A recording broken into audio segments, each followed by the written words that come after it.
www.shifaali.com।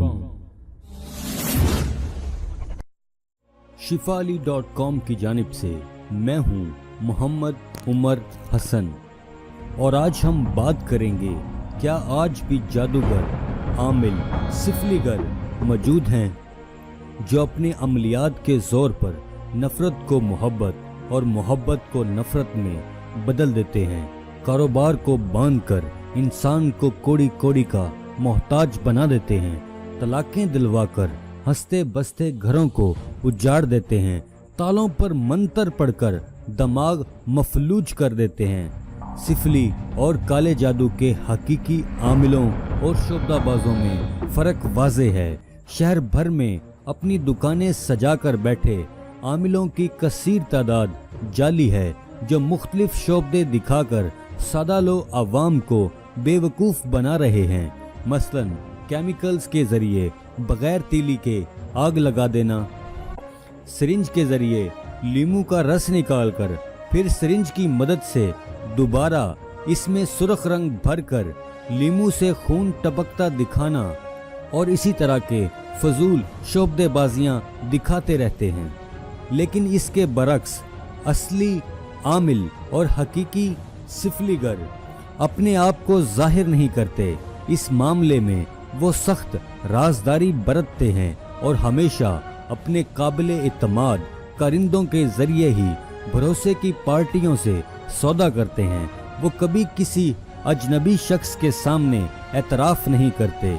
अक्सरियत सिफलीगर भी हैं जो खुद को बज़ाहिर रूहानी आमिल जाहिर करते हैं, लेकिन असल में वो काले जादू और सिफली अमल का काम कर रहे होते हैं।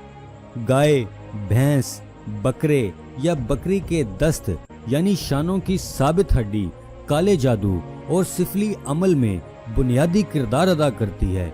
यही वजह है कसाब हमेशा इस पतली और चिपटी हड्डी को गोश्त से अलग करने के बाद तोड़ देता है।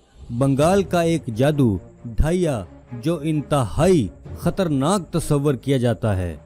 इस जादू को ढाइया इसलिए कहा जाता है कि ये 2.5 पल या 2.5 सेकंड, 2.5 मिनट, 2.5 घंटे और ज़्यादा से ज़्यादा 2.5 दिन में अपना असर दिखाता है। इससे ज़्यादा वक्त नहीं लेता। इस अमल का सबसे कारआमद हथियार हांडी है, जो किसी की जान लेने के लिए चढ़ाई जाती है। हांडी के अंदर अमूमन चाकू, छुरियां, कैंची, उस्तरे, सुइयां और एक दिया रखा जाता है।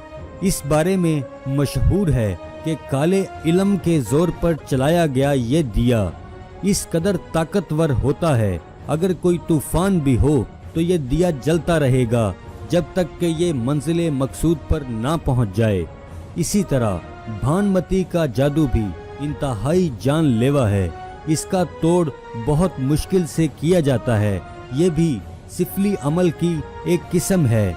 ढाइया की तरह भानमती भी सिफली अमल है। इसके आमिल ज़्यादातर चमार या नीची जात के बदकार लोग होते हैं।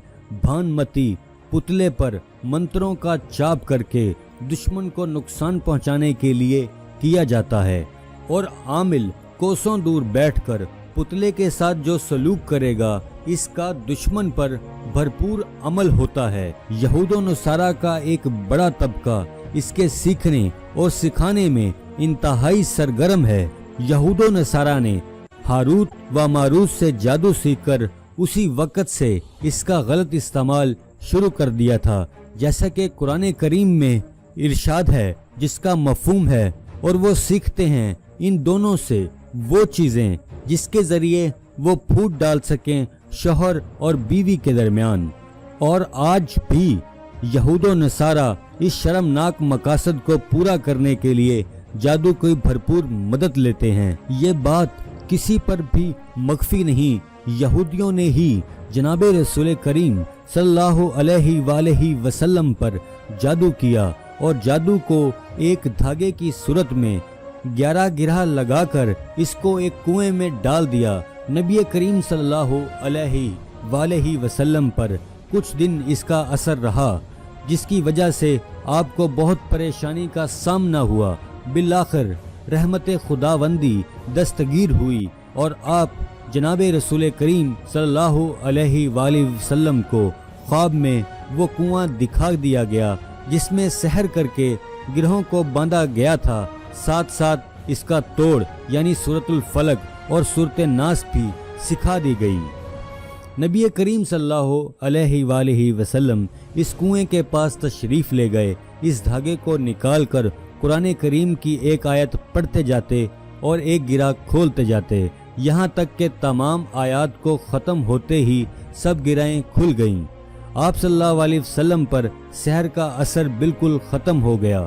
معلوم ہوا کہ انسان جادو کی وجہ سے بڑے بڑے خطرات سے دوچار ہو سکتا ہے، اس لیے کسی بھی دن معوذتین اور مسنون دعاؤں سے سستی اور کاہلی نہیں برتنی چاہیے، حتیٰ کہ بعض اوقات انسان کو جادو کے ذریعے قتل تک کر دیا جاتا ہے۔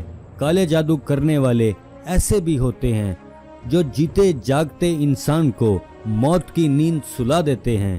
یہ بات یقینی ہے کہ موت کا ایک وقت مقرر ہے اور اسی وقت مقرر پر وہ آئے گی، لیکن جس طرح ظاہری طور پر انسان کا قتل ہو جانا سبب کا درجہ رکھتا ہے، اسی طرح جادو کے ذریعے بھی سبب کے درجے میں قتل کیا جا سکتا ہے۔ اللہ تعالی ہم سب پر اپنا رحم فرمائے، اپنا کرم فرمائے، آمین یا رب العالمین۔